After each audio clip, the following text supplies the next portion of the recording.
Jusqu'à 13h, Côte-Nord. Attitude. Côte-Nord. Côte-Nord. Attitude. Bon jeudi midi tout le monde et bienvenue à notre émission d'actualité d'affaires publiques à Pure FM.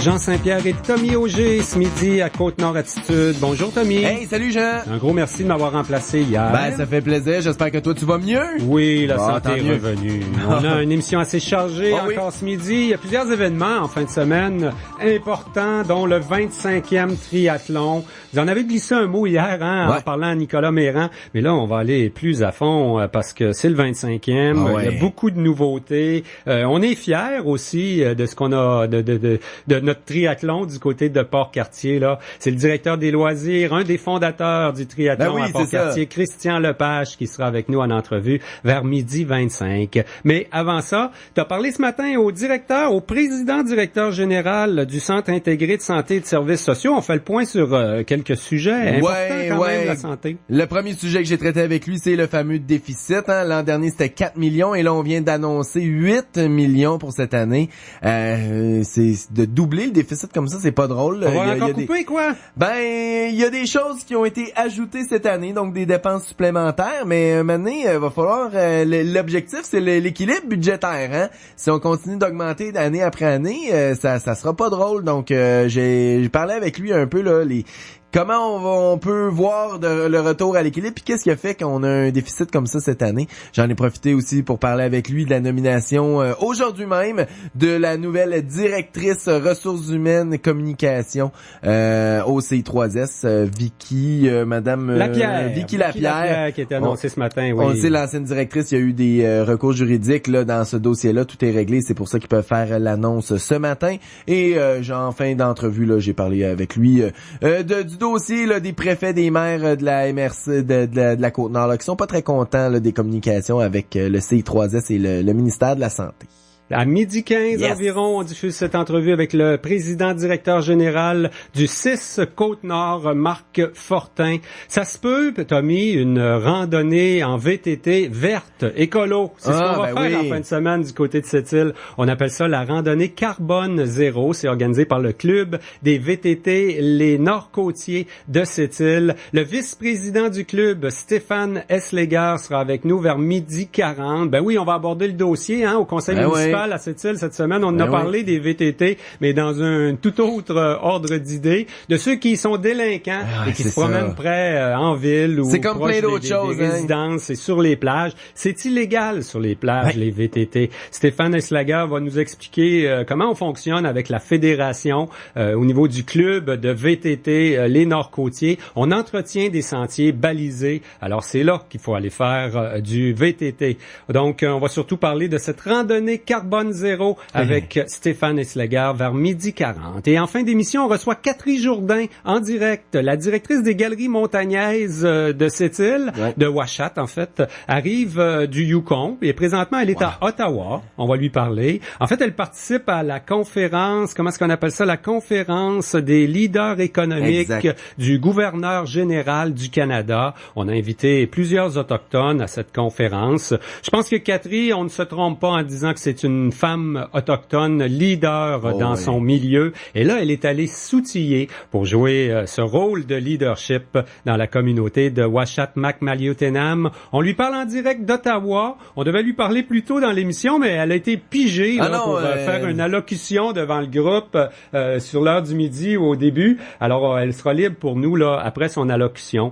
Alors, Catherine Jourdain avec nous en fin d'émission. Côte-Nord Attitude, elle est directrice des Galeries Montagnaises et participe à un colloque pan-canadien sur le leadership présentement. Avant cette série d'entrevues sur nos ondes, on vous propose à l'instant un bulletin d'information régionale. Actualité Pure FM. D'abord, il y a l'Association des gens d'affaires de la Mingani qui s'attriste de la fermeture de la quincaillerie Benoît Vigneault, un commerce établi depuis 71 ans à Havre-Saint-Pierre. Connaissance milieu, je peux dire que ça a l'effet d'une bombe. Ah, là. ouais. C'est une des premières entreprises. Benoît Vigneault avait d'abord une épicerie, il a fondé l'entreprise après ça de transport express à Havre-Saint-Pierre. Il y a plusieurs entreprises, mais quand même établies à Havre-Saint-Pierre depuis 71 ans, ces entreprises-là. D'en voir fermé une, ça donne un petit coup, un dur coup au milieu. Le drapeau économique de la Mingani est en berne, d'ailleurs, selon le regroupement de gens d'affaires. Cette fermeture rappelle la faillite d'une autre entreprise phare, Location Paul Boudreau, en 2014. L'association constate la dégradation de l'économie de la Mingani depuis quelques années. Le ralentissement de la production à la mine de Rio Tinto Fer et Titane amplifie la crise et le chantier Romaine n'apporte pas grand-chose à l'économie locale. Le président de l'Association des gens d'affaires de la Mingani, Jean-Sébastien Thériault, croit que pour survivre, la région doit mettre de l'avant l'achat local et miser sur le soutien entre les entreprises du territoire. La ville de Port-Cartier investit dans son réseau cyclable. La ville poursuit le développement de son réseau bleu pour du transport actif en toute sécurité. Le réseau couvre de nouvelles rues. Il comprend plus de 17 kilomètres à l'intérieur d'un corridor clairement identifié. Le tracé s'améliore pour répondre à un nombre grandissant de citoyens se déplaçant à vélo ou à pied. La phase 1 du projet réalisé en 2016 consistait à repeindre complètement le tracé du circuit cyclable bleu. La phase 2 prévoit la correction de certains tronçons et l'ajout de pictogrammes. Selon la responsable des relations avec le milieu à la ville de Port-Cartier, Marilène Bergeron, le réseau bleu inspire déjà des nouvelles initiatives. La couleur attire l'attention. La piste cyclable de Port-Cartier est plus visible et attrayante depuis un an, constate-t-elle. L'avocate de l'enquête nationale sur les femmes et les filles autochtones disparues et assassinées a tenu une séance d'information au conseil de bande de Uashat-Makmaliutenam hier. Maître Fanny Wyde est venue répondre aux questions entourant le processus de l'enquête et sur les audiences prévues dans la communauté cet automne. Les familles et les différents intervenants de la communauté avaient manifesté un besoin d'obtenir de l'information ce printemps. La démarche fait partie des mesures prises pour répondre aux préoccupations concernant la transparence de l'enquête. Rappelons que Michel Audette, originaire de Maliotenam, est commissaire de l'enquête nationale sur les femmes et les filles autochtones disparues et assassinées. La santé publique n'arrive pas à expliquer un nombre anormalement élevé de cas de cancer du cerveau à Gros-Mécatina. En 10 ans, 4 cas de cancer du cerveau ont été déclarés dans le village qui compte environ 500 résidents.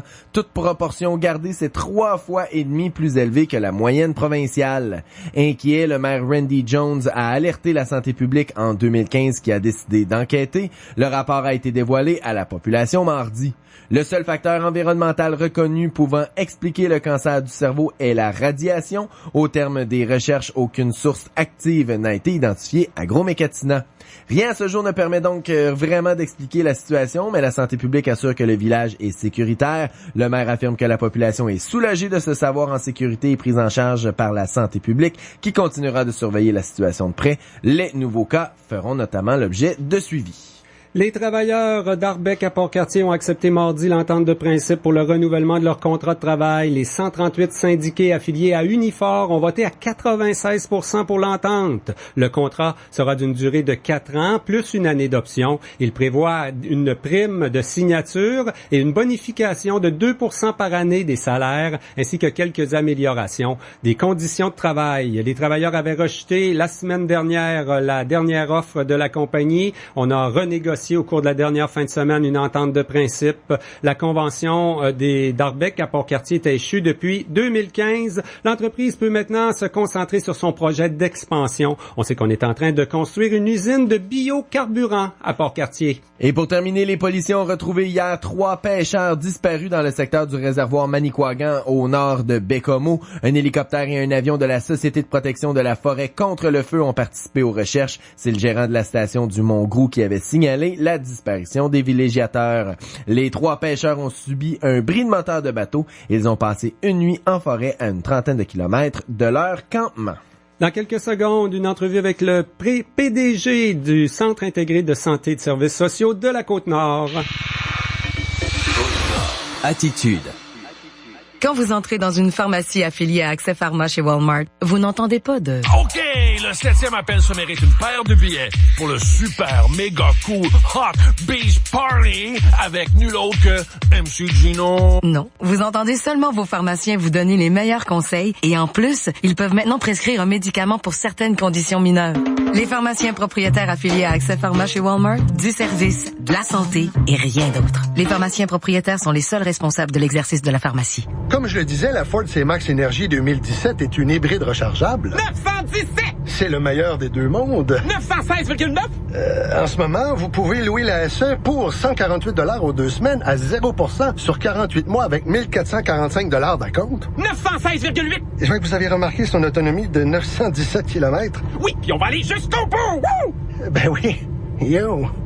Découvrez toute la gamme de véhicules électriques et hybrides rechargeables sur Ford.ca. Êtes-vous prêt pour la prochaine vague de chaleur? Pour vos parties de golf, toutes vos activités estivales et pour la fête des pères? Une chose est certaine, c'est qu'à la mercerie Armand Charrette, nous sommes prêts à vous habiller. Bermuda réduit de 20%. T-shirt colorant et polo réduit de 20%.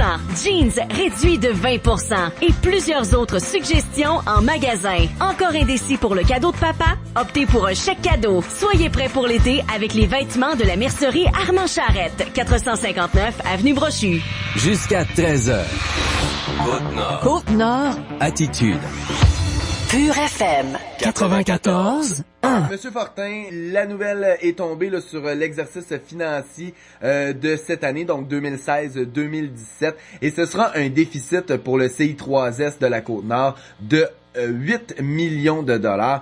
C'est quand même très élevé encore. On a de la misère à sortir la tête de l'eau du côté du CI3S. En fait, la réalité, c'est qu'effectivement, c'est un déficit de 8 millions, constitué principalement du fait que l'an passé, on finissait l'année avec environ 4 millions de déficit. Vous savez que le ministère, l'année passée, nous ont donné de l'indexation, mais pas à pleine hauteur. Ça représentait un manque à gagner de 4. L'assurance salaire, malheureusement, nous a engrangé 1 million de plus que l'année précédente.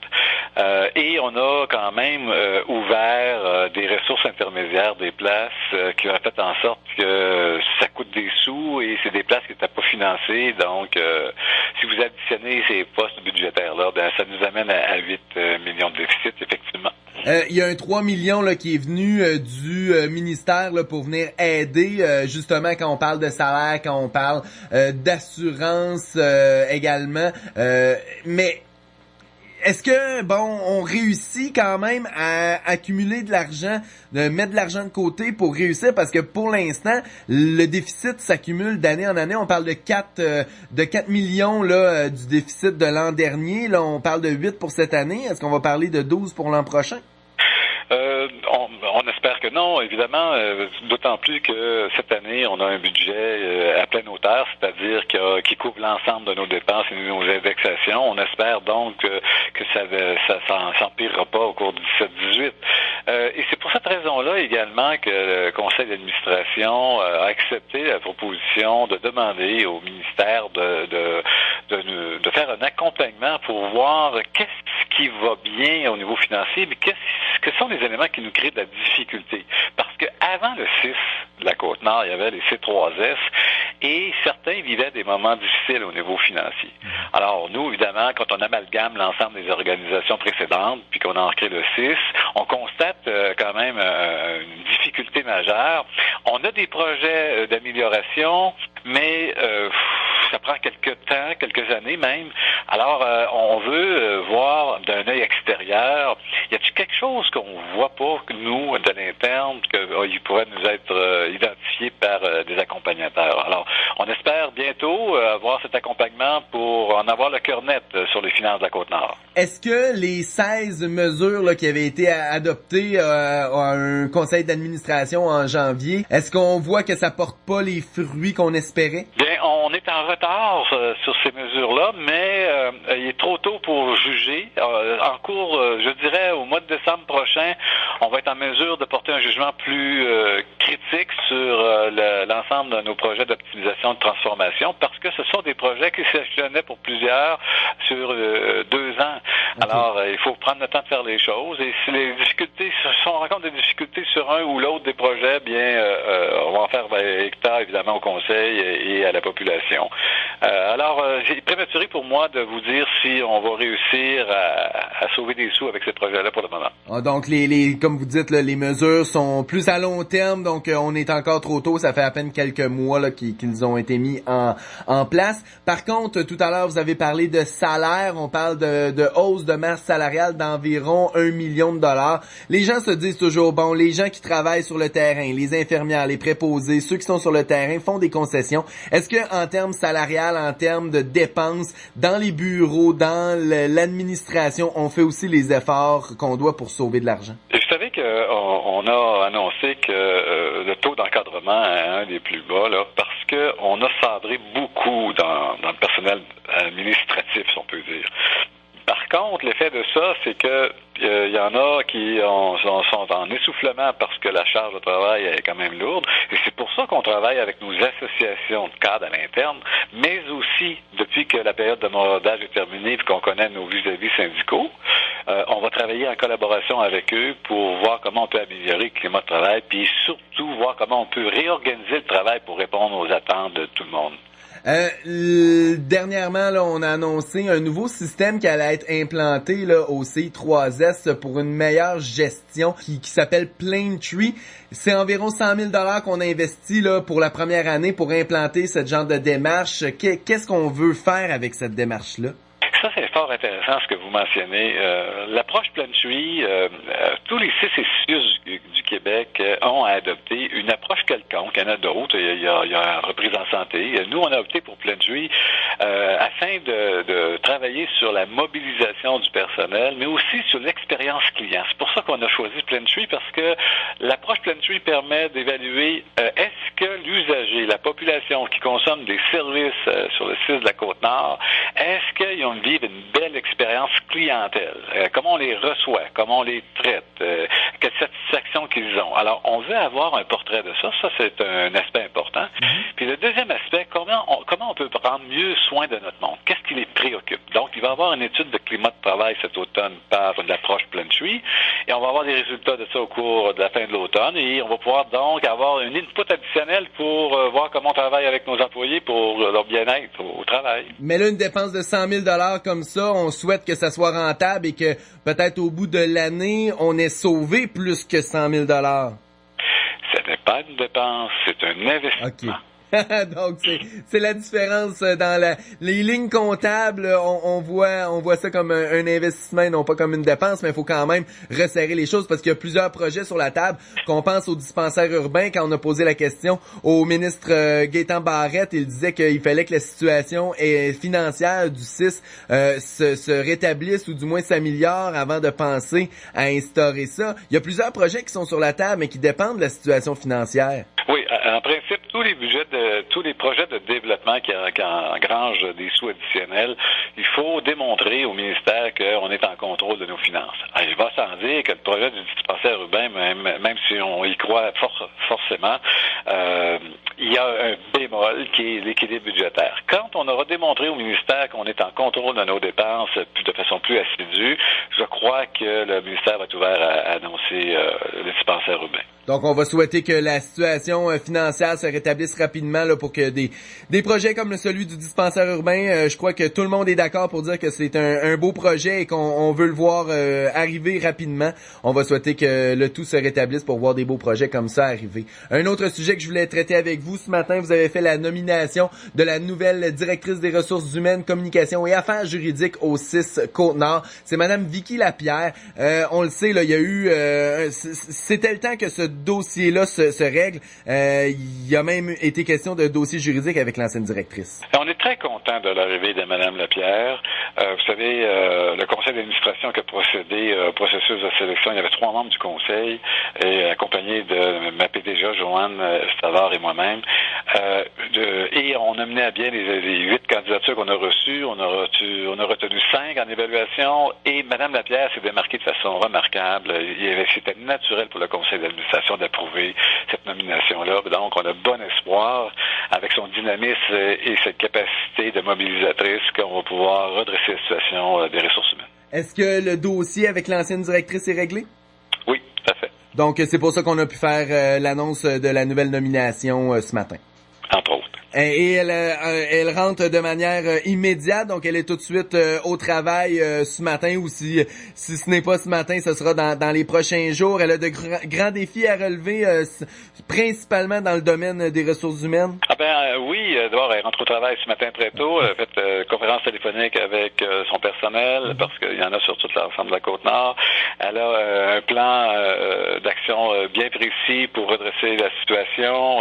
Elle est en contrôle. Elle est appréciée, ça on y tient. Elle a une approche humaniste, donc on a de grandes ambitions pour la réussite de ce secteur. Et en terminant, je m'en voudrais de passer à côté. Dernièrement, les maires et préfets de la Côte-Nord ont fait une sortie commune là, pour dénoncer certaines manières de fonctionner ou certaines axes, visions du CI3S et du gouvernement du ministère de la Santé. Je voulais vous entendre là, sur peut-être l'accompagnement ou les communications que vous avez avec les maires là, dans cette situation. Ce que j'en décode, c'est que les préfets et les maires souhaitent qu'on intensifie nos rapports d'une part avec eux, mais aussi avec la population.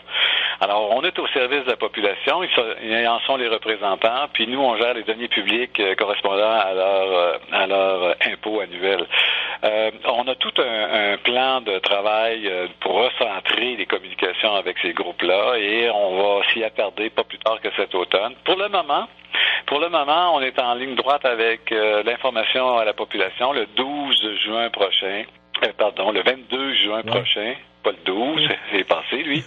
Alors, le 22 juin prochain, on va avoir en mode Internet et Web accès, toute la population va avoir accès à une série d'informations qui jugeaient peut-être inaccessibles dans le passé.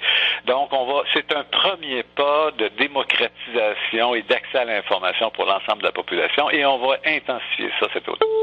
Donc, on continuera de surveiller là si du côté des préfets et des maires de la Côte-Nord, là, le message circule mieux là, entre le CI3S et les préfets et les maires. Monsieur Marc Fortin, directeur général du CI3S de la Côte-Nord, merci beaucoup d'avoir pris ces quelques minutes pour nous aujourd'hui. Monsieur Auger, le plaisir était pour moi.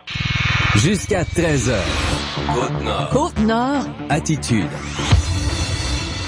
Développement économique Sept-Îles est fier de vous offrir ce regard sur nos réussites.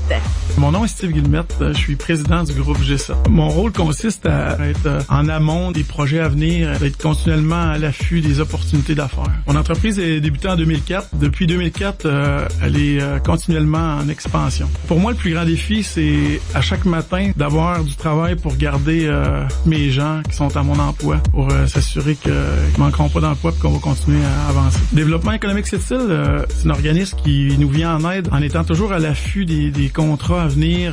Développement économique Sept-Îles, je trouve qu'il nous ouvre beaucoup la porte avec les donneurs d'ouvrage. Pour moi, les rêves à venir, c'est de percer à l'international. On est en train de travailler fort. On aimerait ça sortir des régions ici. Ce regard sur nos réussites était une présentation de Développement économique Sept-Îles. À votre magasin Canadian Tire, profitez d'un 2 pour 1 sur les galons de peinture d'intérieur Premier Infinity. Une peinture de qualité supérieure, fabriquée au Québec.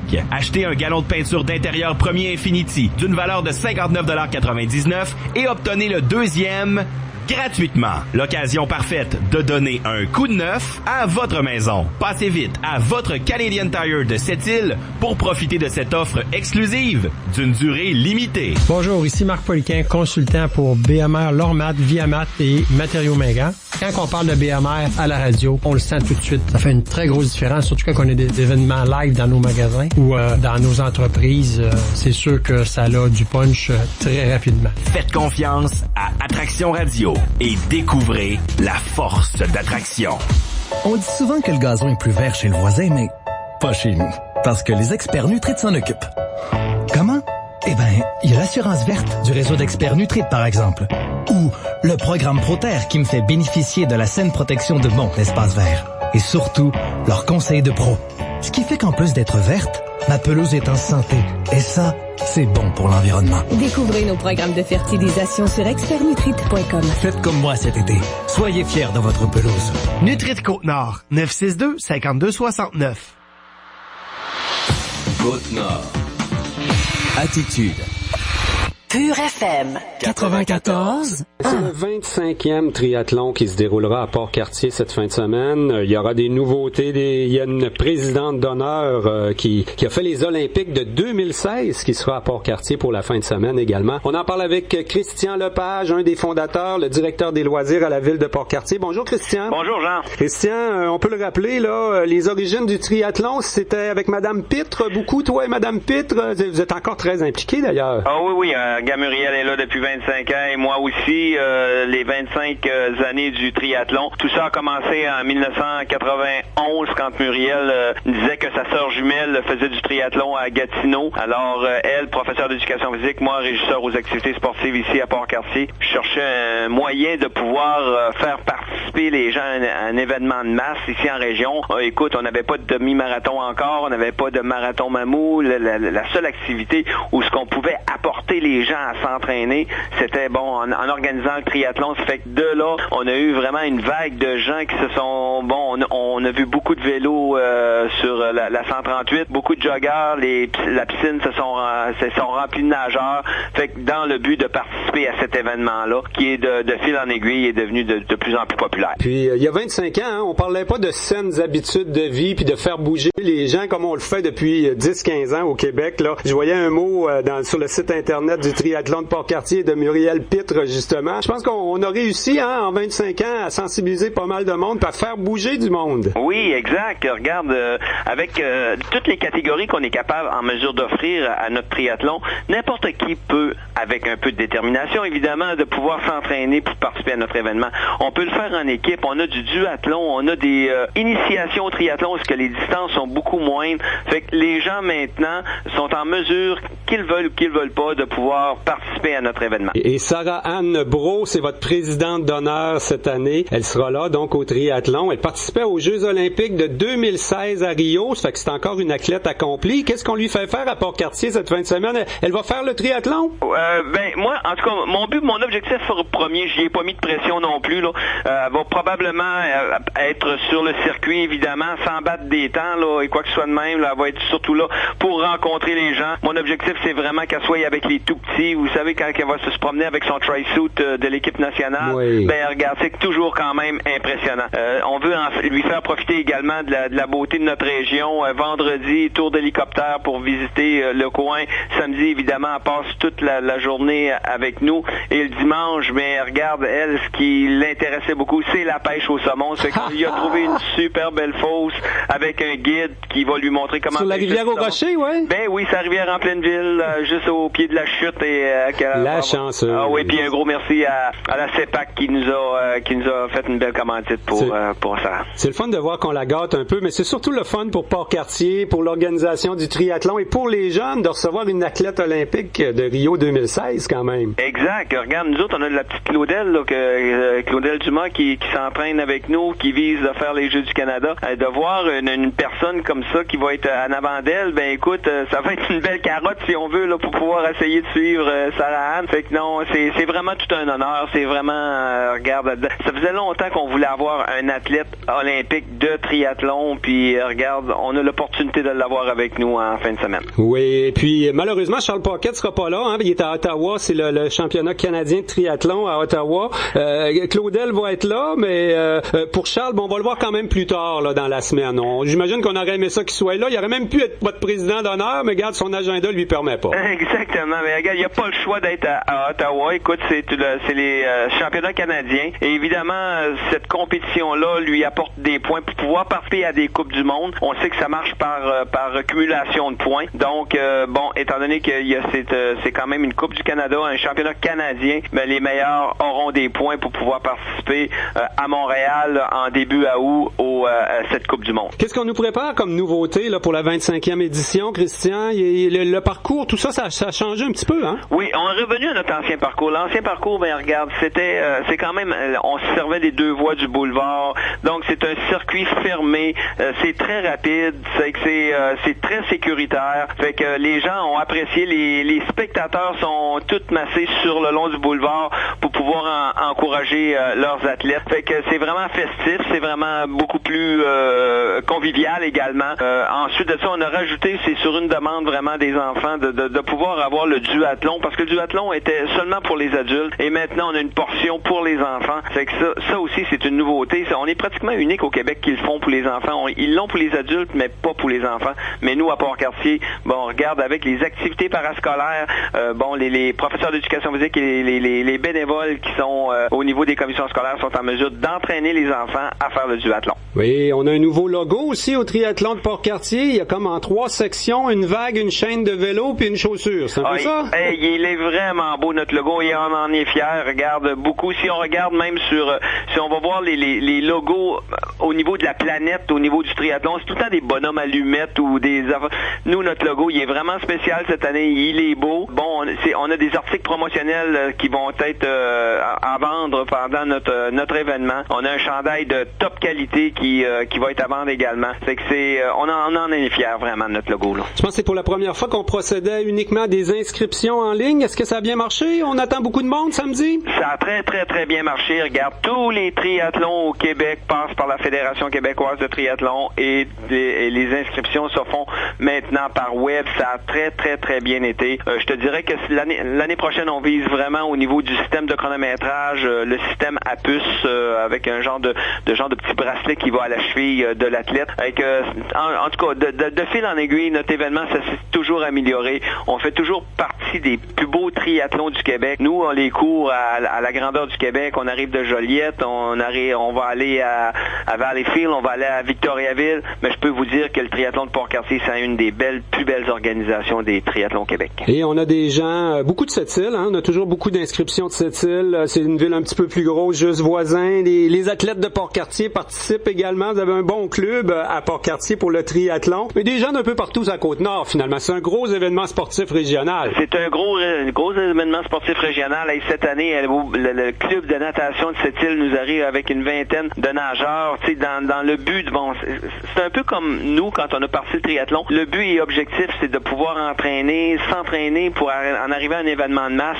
Mais le club de natation de Sept-Îles nous arrive avec une vingtaine de nageurs cette année. Donc, ils vont faire de la natation, ils vont faire du vélo, puis ils vont faire de la course. Regarde, Marion a fait une belle job là-dessus. Là. Wow, super. Il y a aussi la finale régionale des Jeux du Québec qui se déroule en même temps, hein, dans le même triathlon, en triathlon, bien sûr. Exact. Mais le triathlon régional, mais si on veut, on est le seul endroit sur la Côte-Nord qui présente cet événement. Fait qu'annuellement, depuis que le triathlon est rendu une discipline des Jeux du Québec, c'est Port-Cartier qui le présente annuellement la finale régionale. On se souviendra qu'en 2007, on a tenu également lors de la finale provinciale des Jeux du Québec de Sept-Îles que c'était Port-Cartier qui présentait cet événement-là, et dire que cette année-là, Port-Cartier a remporté le méritoire de la plus belle événement du Québec au niveau de triathlon. Oui, et là, ça veut dire qu'on a combien de personnes là qui vont être comme telles, vont faire du vélo, de la course et de la natation ce samedi à Port-Cartier? On a 320 inscriptions. Quand même. Non, c'est très très bien. L'année record pour vous autres? Non, mais je te dirais que c'est toujours, depuis les 8-10 dernières années,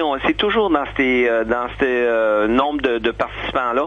Sauf que nous, ça fait notre affaire, puis je vais te dire pourquoi. Parce que, écoute, en piscine, on a des départs à la demi-heure, puis c'est 16 personnes à la fois. Fait que on commence à 9h, on a 16 personnes, à 9h30, on a 16 personnes, à 10h, et ainsi de suite. Fait que s'il faudrait qu'on monte notre nombre d'inscriptions, écoute, il faudrait soit commencer très très tôt ou finir très très tard le soir. Parce que déjà, on finit à 3h le soir, et c'est de façon continue. Hein. Fait que, tu sais, c'est pas comme d'autres triathlons où ce que ça se passe en lac, où ce que tu peux avoir un départ de 60-70 personnes d'une même catégorie tous ensemble. Mais nous, on peut pas le faire. Je peux pas envoyer les gens dans le fleuve. Ça leur prendrait vraiment tout un wetsuit et vraiment quelque chose. On faudrait surveiller l'hypothermie, je pense. Le public est au rendez-vous aussi, hein? Surtout cette année avec le passage de la triathlète olympique qui est présidente présidente d'honneur, Sarah-Anne Brault. On peut aller encourager les 320 athlètes.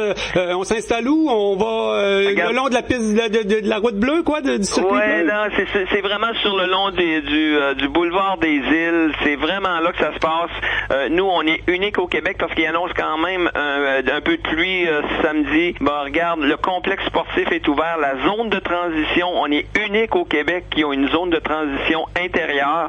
Alors, qu'il pleut ou qu'il fasse hyper soleil, regarde, tout le monde est bien protégé. Puis, regarde, le plus important, c'est de venir vraiment encourager les jeunes et tous nos athlètes qui vont passer là, qui vont quand même faire une activité d'1 heure et quart, 1 heure et demie non-stop, puis vraiment à bout de souffle, puis d'être vraiment là, de venir les encourager. On est à 48 heures de l'événement, là. Les prévisions météo ont le temps de changer. On va se souhaiter du beau temps, Christian. C'est toujours pas trop chaud non plus. Vous faites ça au mois de juin. On se ramasse pas non plus avec des canicules, là. Non, on a toujours été chanceux. Dans les 25 années, on a eu 3 années seulement où on a eu de la pluie, dont une année il faisait seulement 6 degrés. C'est que c'était très froid. Mais généralement, le triathlon, la température se situe entre 15 et 22 degrés avec du beau soleil. De toute façon, le soleil est dans le cœur de tout le monde, même s'il pleut dehors. C'est pas les athlètes qui sont le plus dérangés par la pluie, même que des fois ça fait du bien, me diront certains, des marathoniens entre autres. Oui, mais les pires là-dedans, c'est nos bénévoles qui sont dehors à partir de 9h du matin jusqu'à 3h l'après-midi. Quand il pleut, ça c'est un petit peu moins le fun pour eux autres, mais ils sont toujours au rendez-vous.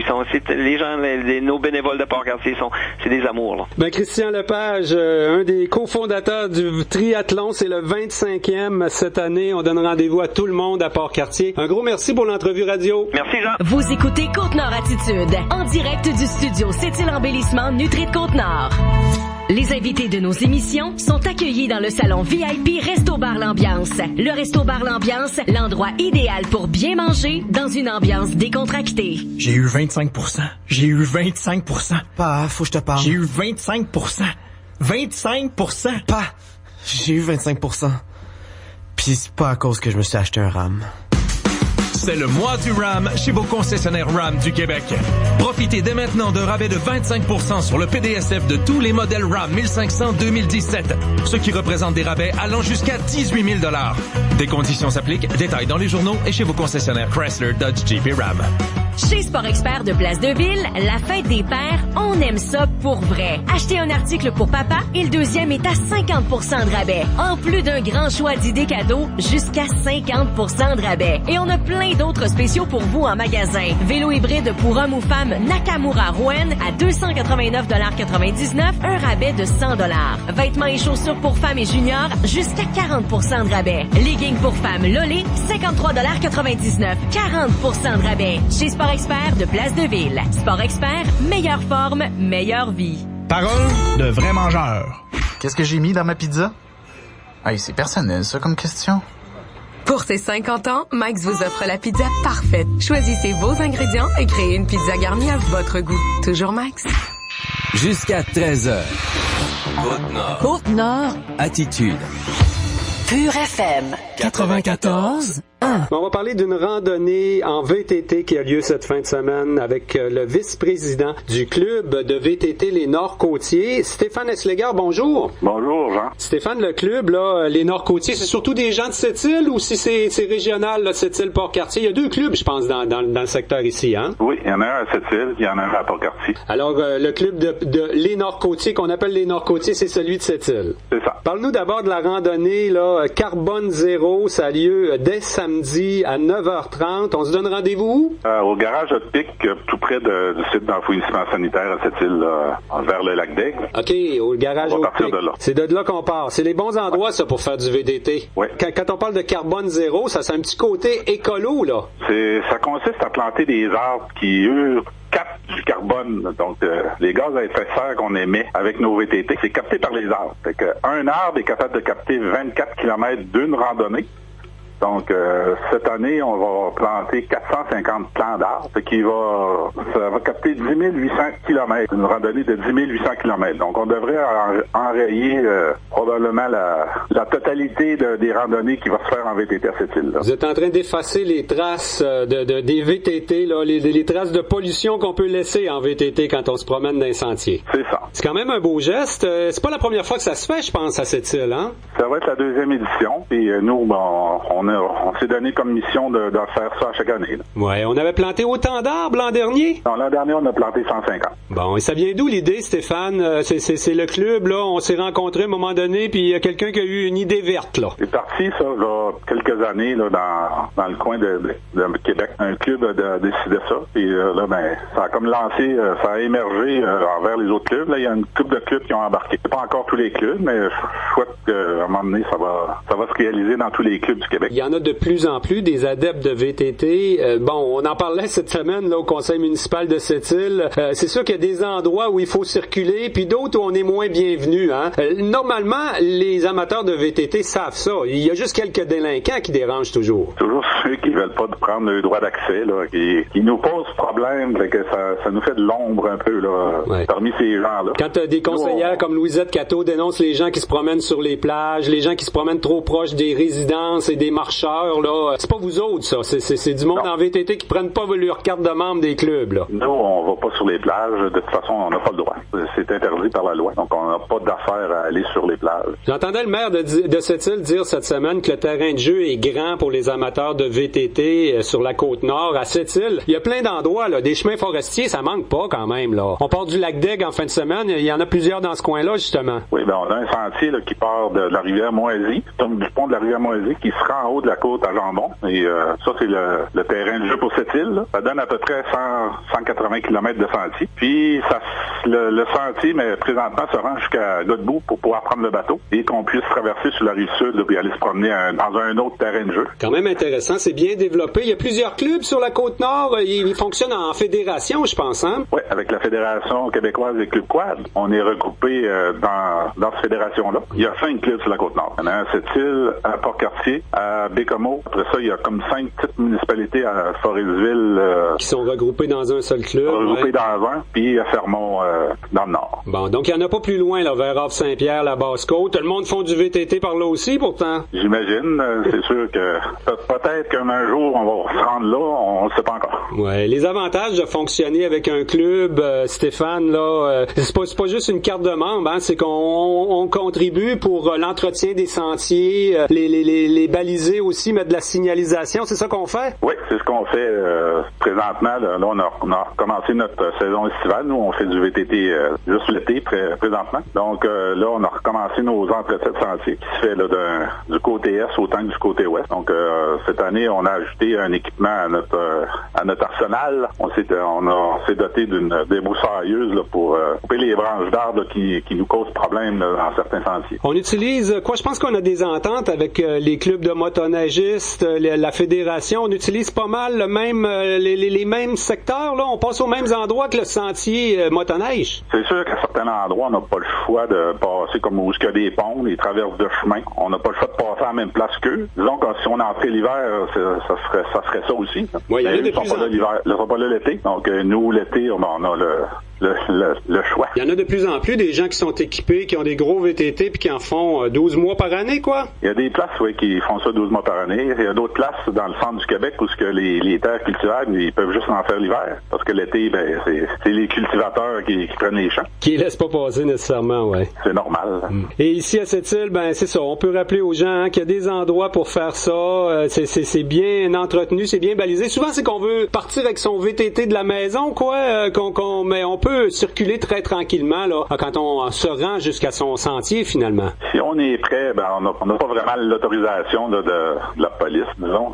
Normalement, en ville, là, ouais. On embarque ça dans une remorque, là, puis on va se stationner à certains endroits là, qu'on peut partir le sentier tout proche. Combien de membres, Stéphane, le club des VTT Les Nord-Côtiers de Sept-Îles? On regroupe environ 350. Cette année, on aimerait ça viser 400. C'est un chiffre magique. Là. On espère qu'on va s'y rendre. On est en début de saison, donc c'est le bon temps pour se procurer une carte de membre. Là. On contacte quoi? Le président, le vice-président? Non, nos points de vente, on a 6 points de vente à Sept-Îles. Ah, quand même. Je vais vous les nommer.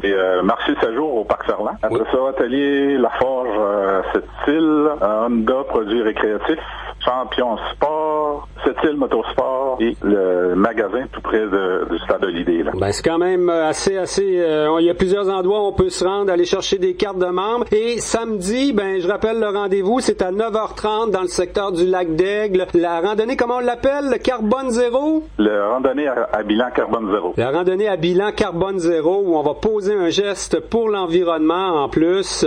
Donc, c'est un rendez-vous sur place. On pourra sans doute contacter les membres puis prendre la carte aussi sur place, là, samedi. Oui, je vais essayer je vais en avoir avec moi. C'est ceux qui en veulent, là. Puis, le coût est 200 $. Cette année, c'est nouveau. Il y a une assurance responsabilité civile qui a été inclue, qui n'était pas là les années passées. C'est la nouveauté cette année. Et c'est la bonne façon de faire du VTT à Sept-Îles, de rentrer membre du club et de faire ça dans les sentiers, les chemins forestiers. Stéphane Esleger, on va vous souhaiter beaucoup de gens demain à cette randonnée puis une bonne saison de VTT. Ben, merci beaucoup, Jean. Un gros merci, au revoir. Attitude. C'est bientôt prêt? Hot dog ou hamburger? C'est prêt. Vous avez le choix. Hot dog, hamburger, brochette, côtelette ou cuisse de poulet? Hey, on le voit tout de suite. C'est qui le papa futé qui a profité des super offres de Super C? Jusqu'au 21 juin, profitez du meilleur prix garanti sur le bœuf haché mi-maigre format économique à 2,97 la livre. Et sur les raisins du Mexique sans pépins à 1,49 la livre. Autant de bas prix, de fraîcheur et de spéciaux toujours en stock. On serait fou de manquer ça. Super C, économie garantie, zéro compromis. Des conditions s'appliquent. Voir superc.ca. Hey, étais-tu au courant que Stéréo Plus change de nom? Non, je suis pas au courant. Comment ça? Ben, les propriétaires ont décidé de changer de groupement, là, et de devenir Centre Hi-Fi. Ah, OK. Mais qu'est-ce que ça change? Ah, c'est le plus grand réseau en audio-vidéo au Québec. Ils sont toujours à la même adresse pour l'accueil puis le choix. L'équipe va être renforcée pour un meilleur service et il y aura de meilleures offres et promotions. Ben, c'est certain que je vais aller faire un tour pour voir les nouveautés et les spéciaux. Centre Hi-Fi, Groupe Select, 128 Regnault. Es-tu assez belle, notre asphalte, hein? Parce qu'on a fait affaire avec les meilleurs. Pavage Béton TC. Ben, ils sont présents depuis plus de 50 ans à cette île. C'est pas pour rien. Pour nos futurs projets comme nos travaux de béton, notre solage, notre pavé uni, puis bien sûr l'asphaltage, je refais affaire avec eux sans hésiter. Pis sais-tu de quoi je suis le plus fier? C'est que Pavage Béton TC, c'est une entreprise de chez nous. Je trouve ça bien important, moi, l'achat local. Tellement, pis ça fait travailler du monde d'ici. En plus, les prix sont compétitifs, ils utilisent des produits de première qualité, puis leur travail est garanti. J'ai même entendu les voisins l'autre fois sont jaloux. Je vais leur dire de les contacter. C'est quoi déjà leur numéro? Ouais, dis-leur de parler avec leur représentant, Michel Richard, au 418-968-6915. Pavage Béton TC, 418-968-6915. Jeudi le 15 juin, le Café-Théâtre Graffiti de Port-Cartier présente à guichet fermé le groupe Port-Cartois Embarque. Dans le village d'où je viens, on peut facilement observer à quelques kilomètres au loin un vieux bateau échoué. Ils lanceront leur tout premier album, Deux pieds sur mer. Déjà leur 3e visite sur la scène du graffiti. Une collaboration d'Extincteur JSD. L'équipe du graffiti vous attend tout l'été, du mercredi au dimanche, sur la magnifique île McCormick. Les douces soirées Pure FM. Allô, c'est Valérie. Quoi de mieux pour terminer la journée que de se détendre avec les meilleures balades? Tu chasses les anges qui passent, c'est la peur du silence.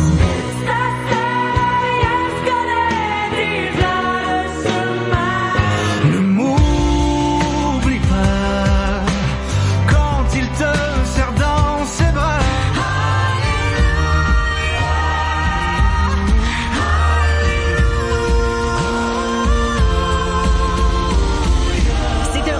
Du lundi au jeudi de 19h à 21h dans les 12 soirées Pure FM. Pure FM.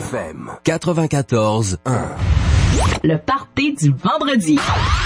Salut tout le monde, c'est David. Après une longue semaine de travail, je vous propose de commencer le week-end en faisant le party avec moi et mes nombreux collaborateurs. Au menu, de la folie, des suggestions de drinks, de jeux et d'activités pour agrémenter vos soirées festives, des concours et bien sûr la meilleure musique de party avec les vagues musicales mixées par mon ami Mike Ouellette. Commencez votre fin de semaine en faisant le party avec nous tous les vendredis de 16h à 19h. Pure FM 94.1. Pure FM 94.1.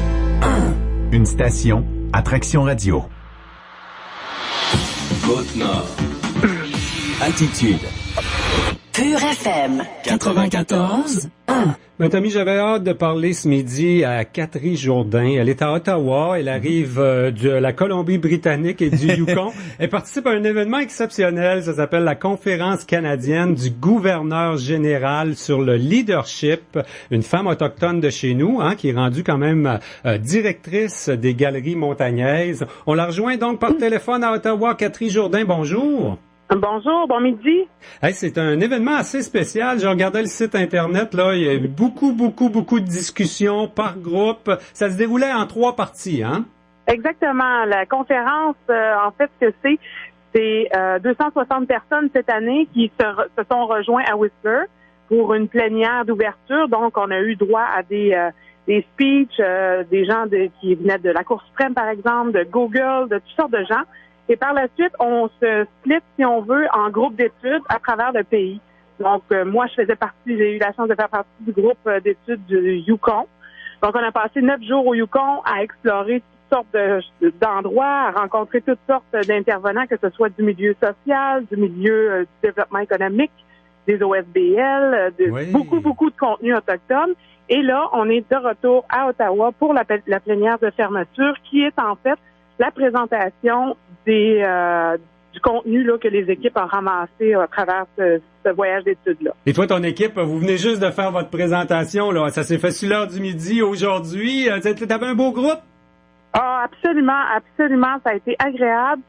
Il n'y a pas eu de drame, là, parce que ça arrive. Des fois, on se confronte à des opinions c'est fait pour ça. C'est fait pour être confronté aux opinions qui sont différentes des nôtres. Mais je pense que notre équipe a su profiter de sa diversité, puis trouver des mécanismes pour pouvoir échanger, parce que le but, c'est de faire une présentation devant les restes des gens de la conférence, mais il faut que cette présentation-là fasse consensus dans l'équipe. Oui. Donc, il est là le défi. Et puis toi, tu as été quand même chanceuse d'être du groupe au Yukon. Dans le fond, le gros de ta conférence, tu l'as passé au Yukon. Est-ce qu'il y a des similitudes avec la Côte-Nord, Catherine? Il y a beaucoup d'Autochtones au Yukon quand même? Ben, tout à fait. La moitié de la population du Yukon est autochtone. C'est beaucoup. La moitié de la population, oui. Nous, c'est sûr qu'au niveau du territoire, l'immensité du territoire, les ressources naturelles, c'est très similaire à chez nous, effectivement. L'industrie minière est très présente aussi. Ce qui ressort, par exemple, c'est que il y a 14 communautés autochtones au Yukon et il y en a 11 qui sont regroupées dans un gouvernement autonome. Donc, il y a 2 gouvernements au Yukon, 3 si on compte celui du Canada aussi, mais il y a celui du Yukon. C'est pas vraiment une province, c'est un territoire, mais c'est un gouvernement quand même, c'est ça. Exactement. Puis, sur le même étage, il y a le gouvernement autochtone, le gouvernement des Premières Nations, et il reste encore 3 nations qui, eux, sont encore sous la loi des Indiens, dans le fond. Ouais. Donc, ça, c'était très spécial pour nous, parce que nous, surtout sur la Côte-Nord, on n'est pas encore rendu là. Donc, c'était bien d'entendre ça, puis de pouvoir échanger là-dessus. Mais qu'est-ce qu'on discute? On parle d'une conférence pan-canadienne sur le leadership. Il y a peut-être la difficulté de la langue. Pour toi, tu parles bien anglais, ça allait quand même assez bien. Il y a beaucoup de langues autochtones aussi à travers ça. Mais on parle de quoi? De politique, d'économie quand on parle de leadership? Tous les enjeux canadiens sont abordés, si on veut. C'est sûr qu'on n'est pas lâché lousse dans notre voyage d'études, on est encadré. C'est une conférence sur le leadership, comment développer le leadership, et la question était aussi de ramener, si on veut, des réponses à quel est le Canada qu'on veut bâtir ensemble. Donc c'est très intéressant parce qu'on a tourner des gens sur l'avenir. Oui, tout à fait. Ici, c'est tous des gens qui sont potentiellement des leaders dans leur milieu et qui le seront encore plus. On l'espère dans les prochaines années. Donc, c'est intéressant. J'ai vu, moi, dans mon équipe, des gens vivre des choses.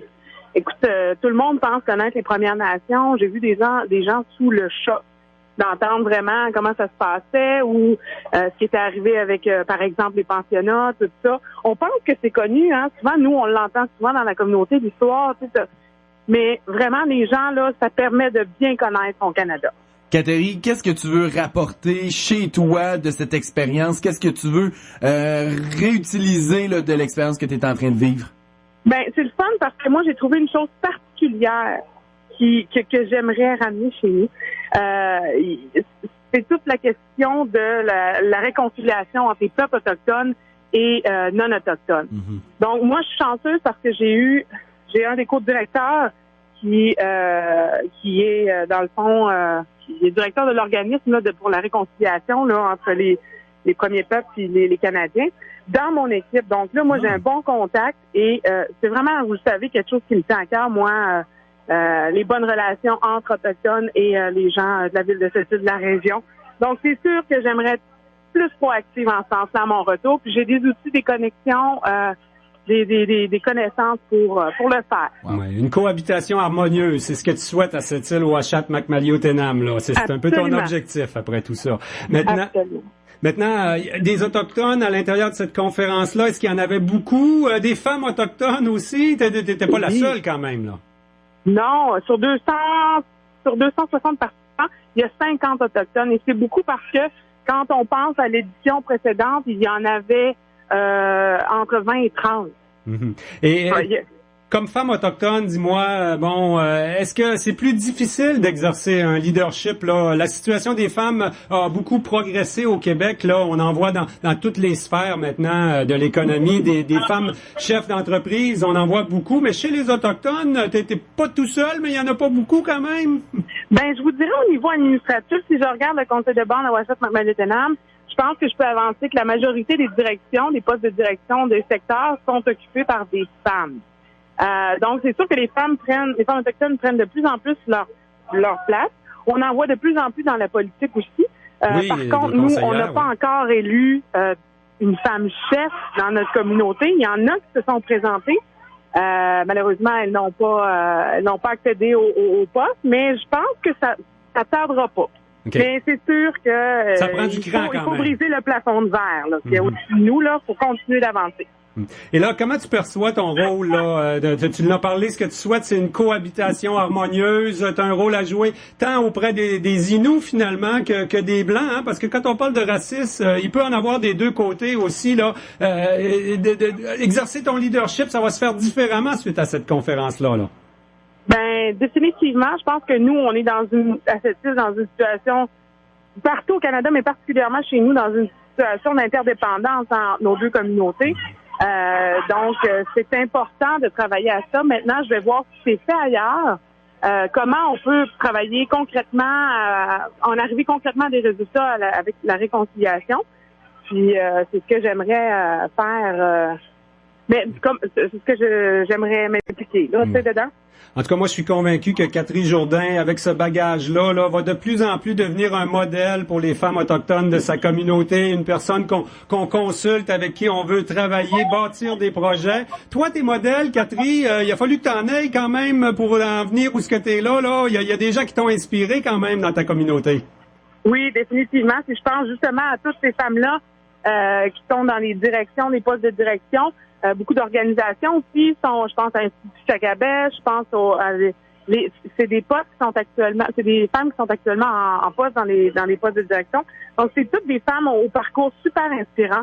J'ai aussi un super beau modèle qui est ma grand-mère Blandine Jourdain qui est décédée à 102 ans, qui est tombée veuve de 14 enfants, qui a été l'une des premières entrepreneurs à Sept-Îles en tant que femme autochtone, qui a été aussi traductrice parce qu'elle était éduquée pour le médecin qui venait visiter les gens sur la communauté. Wow. Une grande dame. Ouais. Et puis à Ouachat-Macmaliau-Tenam, il y a beaucoup de petits gestes aussi de leadership qui peuvent être posés là, sur le plan social, sur le plan humain, dans nos familles aussi, hein? Tout à fait. Tout à fait. Écoute, nous, on n'en a plus d'excuses, là. Hein? Il faut aller à la rencontre de l'autre, puis des deux côtés, ça. Et on n'en a pas d'excuses, là. On vit les gens à côté des autres. C'est comme ça. C'est en apprenant l'histoire de l'autre qu'on va apprendre à cohabiter ensemble. On est condamné à ça. On déplacera pas Ouachat ni Sept-Îles. On va continuer de cohabiter. Alors, aussi bien le faire en harmonie. Tout à fait. Catherine, là, c'est presque terminé, la conférence, quoi. Il reste une demi-journée de délibération, puis tu reviens chez vous. Non, il reste encore, écoute, il y a 16 groupes qui doivent passer. Donc, on est 8 groupes par jour. On a passé dans les 4 premiers. Donc, on a encore des présentations cet après-midi, et demain toute la journée. Et demain, on finit ça avec le gala. Enfin, on va pouvoir lâcher notre fou parce qu'on a dormi environ 4h30 par nuit.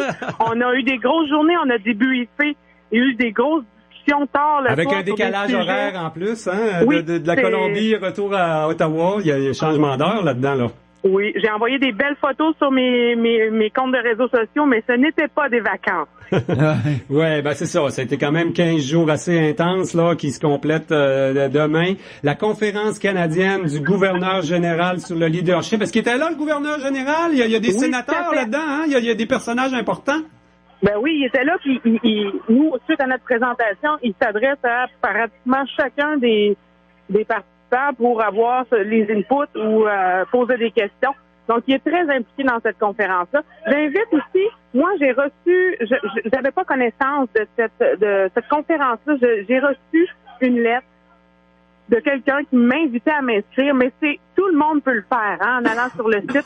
Puis je trouve que, si vous me permettez, il n'y a pas beaucoup de représentativité des régions. Il y a beaucoup de monde de Montréal, de Québec qui participe à ça, mais j'en ai pas vu beaucoup des régions là, comme la Côte-Nord, le Nord.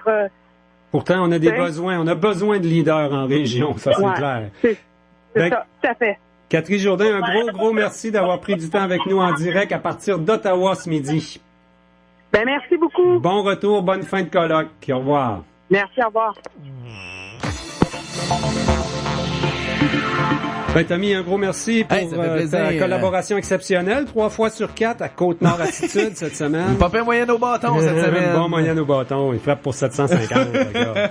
Hey, un gros merci, Tommy. On rappelle les événements cette fin de semaine. Une randonnée carbone pour les VTT et le triathlon du côté de Port-Cartier, la 25e exact. édition. On reçoit une athlète olympique en plus à Port-Cartier. Oh oui. Une athlète olympique de 2016 à Rio, là. Allez faire votre Sarah-Anne tour. Brault.